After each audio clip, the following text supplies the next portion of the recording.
Neoliberalisme merupakan apa yang Harvey lihat sebagai doktrin ekonomi politik yang melihat kebebasan individu dan keterampilan wirausaha sebagai jalan satu-satunya untuk mencapai kesejahteraan manusia. Adanya sistem neoliberalisme ini menyerahkan kebebasan bagi pasar dan meminimalisasi campur tangan negara, sehingga perusahaan memiliki kekuatan besar dalam mengatur pekerjanya. Hal ini diperkuat dengan munculnya hak kepemilikan pribadi yang kuat atau privatisasi, pasar bebas, dan perdagangan bebas.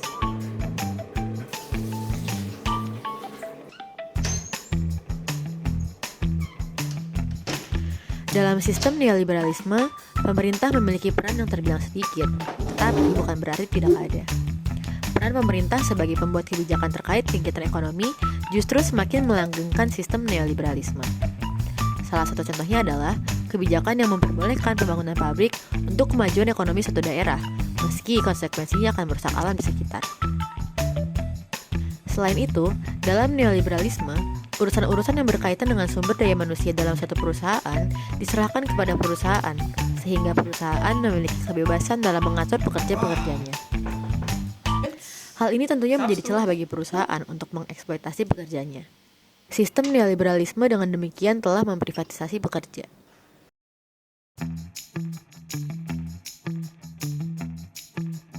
Eksploitasi pekerja yang terjadi sebagai dampak dari neoliberalisme ini terjadi pada informan kami.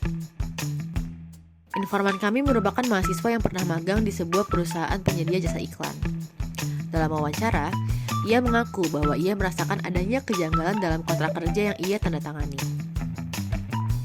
Ia mengatakan bahwa poin-poin awal dalam kontrak tampak baik-baik saja, sehingga akhirnya ia menemukan poin yang mengatakan bahwa peraturan kerja selebihnya akan diatur oleh usernya. User, dalam konteks magang informan kami, merupakan motion graver yang akan meng-assist dirinya selama bekerja di perusahaan tersebut.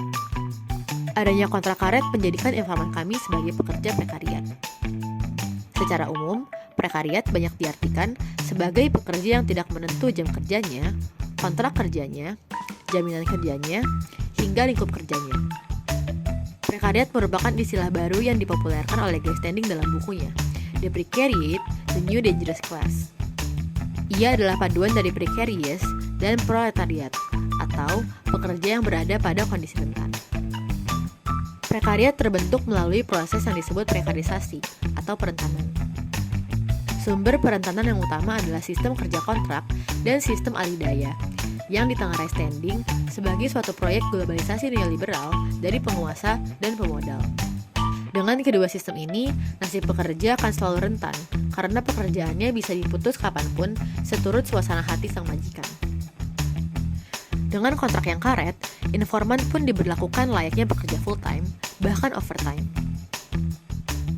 Dari mulai jam kerja yang melampaui perjanjian, hingga workload yang tidak mempertimbangkan SDM, informan rasakan. Dia banyak banget ngambil proyek, yang mana akhirnya proyeknya banyak overlap gitu loh. Pokoknya banyak banget, itu proyek gede semua kan, uang semua tuh. Tapi nggak dibarengi dengan pertimbangan resource yang ada. Makanya gue sebagai intern akhirnya juga digunakan sebagaimana full time gitu loh. Yang mana menurut gue itu culture yang nggak sehat, yang nggak baik gitu loh. Hal lainnya yang membuat kami terkejut adalah ketika informan bercerita mengenai kesejahteraannya sebagai pegawai. Nah ini lagi nih, kasar lagi nih. Kan gue 50.000 per hari ya.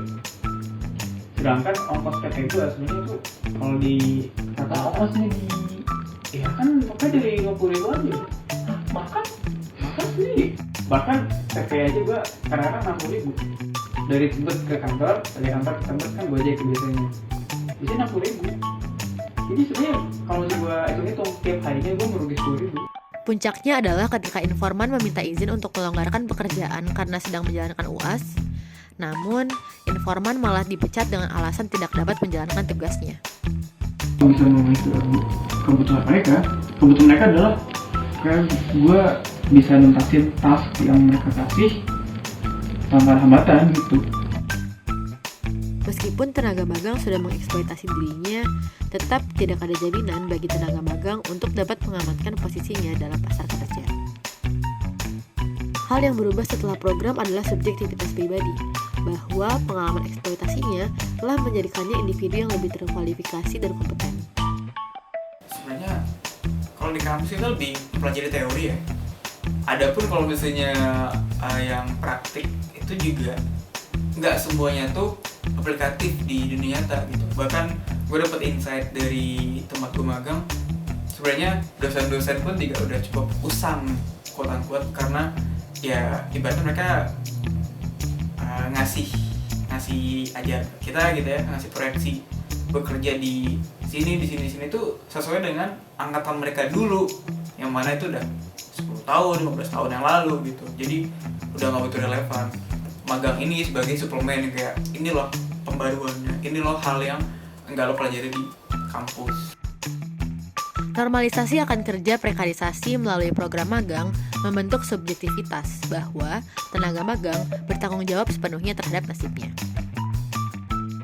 Informan mengatakan bahwa satu hal yang berusaha ia coba pertahankan selama program magang adalah konsistensi dalam bekerja, yang ia persepsikan memiliki semacam kontrol terhadap stabilitas karir di masa depan. Gue sangat menghargai waktu gue, dan gue merasa ini sangat worth to spend gitu. Apalagi ini juga nggak semua orang punya akses gitu loh.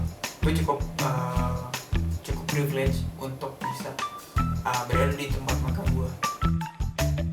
Meskipun iklim neoliberalisme memberikan kesan kebebasan bagi tenaga magang untuk memilih tindakannya, sesungguhnya mereka tetap dalam keadaan yang tertekan oleh keadaan struktural.